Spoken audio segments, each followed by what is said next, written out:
66. Jadi kewenangan dari, mohon maaf, dari Bea Cukai, Kementerian Keuangan, ini dari diaspora mereka kumpul-kumpul,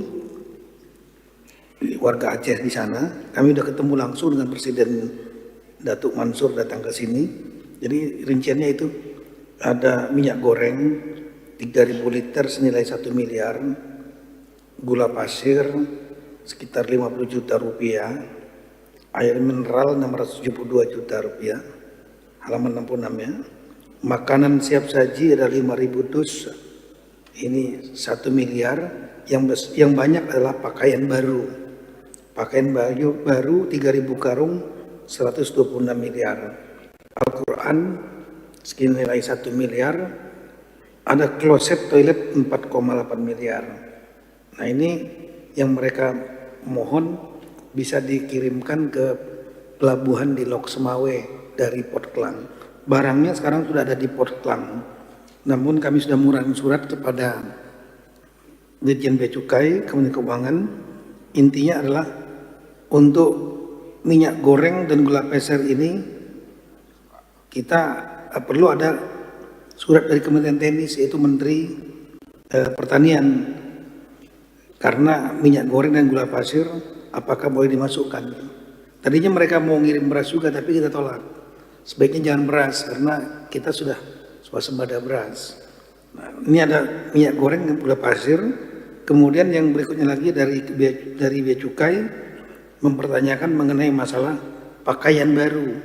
Pakaian baru ini nilainya cukup tinggi, 3.000 karung, bukan pakaian bekas, tapi 166 miliar. Nanti bisa dicek sama-sama dengan Bea Cukai di Pelabuhan Krum Kekeh di Kota Lok Semawe.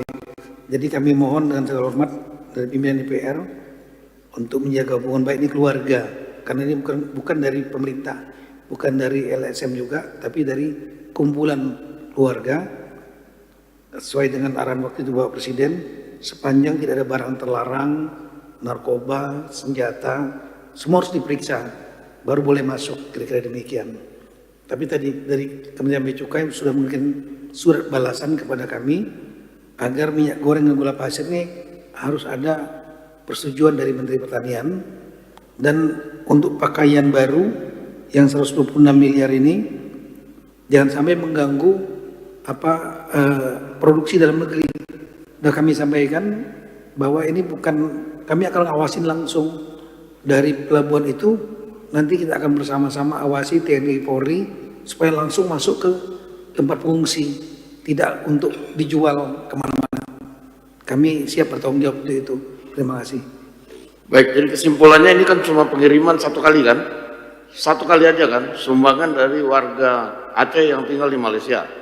Saya pikir mungkin Menteri Pertanian nggak keberatan kali kan, ini karena jumlahnya juga nggak terlalu banyak. Pak Menteri Pertanian. Izin pimpinan, usul kami kalau bisa izin, beras ini sangat sensitif. Nggak ada beras Pak, hanya minyak goreng dan gula pasir sedikit itu. Kalau masih bisa, usul kami, karena kami juga ekspor minyak goreng besar-besaran ke beberapa negara.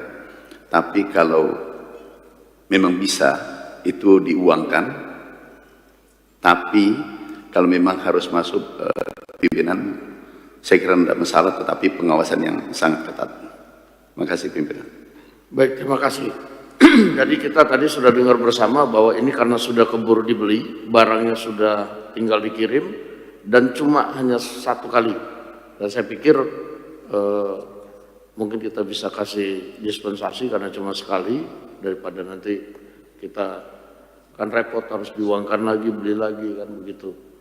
Jadi nanti mungkin Pak Menteri Sekretaris Negara dan Pak Menteri Keuangan bisa koordinasikan dengan Dirjen Bea Cukai. Ini kita sudah dengar tadi dari Pak Menteri Pertanian, karena ini kan namanya sumbangan dan hanya satu kali dan jumlahnya juga tidak akan mengganggu. Jadi saya pikir mungkin Pak Mendagri kita bisa realisasikan secepatnya supaya barang-barang ini bisa masuk dan diawasi dengan ketat langsung ke pengungsian-pengungsian dalam rangka menyambut puasa dan hari raya Lebaran. Begitu ya Pak ya? Pak Menteri Pertanian, gitu? Izin Pak Ketua. Ya. Selama ada keterangan dari BNPB, ini lepas, bisa kita bebaskan Pak. Jadi BNPB bilang ini barang untuk bantuan bencana, Bea Cukai akan melepaskan itu. Oke, BNPB, oke. Ya, Oke, ya. mohon izin, tadi kami sudah koordinasi dengan BNPB, nanti menerimanya BNPB, yang menyalurkan juga BNPB. Oke, cocok kalau begitu. Jadi soal sumbangan barang selesai ya? Oke. Nah, silakan Pak Tito, kalau ada masalah lagi diteruskan. Siap, mohon izin Mas, tadi ada dari Kemenkes Pak. Dari Kemenkes juga pernah ngajukan kepada Kementerian Keuangan, juga Kementerian Agama untuk rumah ibadah, pondok pesantren, madrasah. Mohon ini juga mungkin bisa diputuskan Pak. Kemenkes, mungkin Pak Menkes bisa jelaskan. Pak Menkes kebetulan di sini, silakan. Jadi memang summary-nya kami ada dua Pak pimpinan yang kami butuh supportnya. Yang pertama adalah alhamdulillah seluruh rumah sakit, seluruh puskesmas sudah beroperasi sekarang. Ya. Kita tinggal 21 pustu dari ribuan fasilitas kesehatan. Nah yang kami butuhkan dua, pertama adalah tenaga kesehatan itu ada 8.850 yang rumahnya terdampak. Itu sudah diverifikasi oleh saya dan Kemenkes dan Kemendagri, tinggal dicairkan dana renovasinya. Nah itu butuh percepatan dari 8.875 rumah nakes yang rusak, itu agar bisa dibayar sebelum Lebaran kalau bisa. Ini sekarang sudah berjalan memang progresnya, tapi butuh percepatan. Kemudian yang kedua, kita berencana akhir Maret kita memperbaiki 100% seluruh fasilitas kesehatan yang sekitar 3.000-an lebih itu. Itu butuh dana 529,3 miliar. Surat permohonannya sudah kita sampaikan tanggal 20 Januari dan kita mohon percepatan saja persetujuannya. Jadi intinya hanya dua itu Pak. Yang pertama adalah percepatan pencairan dana renovasi untuk 8.800 tenaga kesehatan agar rumahnya bisa diperbaiki dan mereka bisa tenang tinggal di rumah di sebelum Lebaran ini agar mereka bisa bekerja kembali.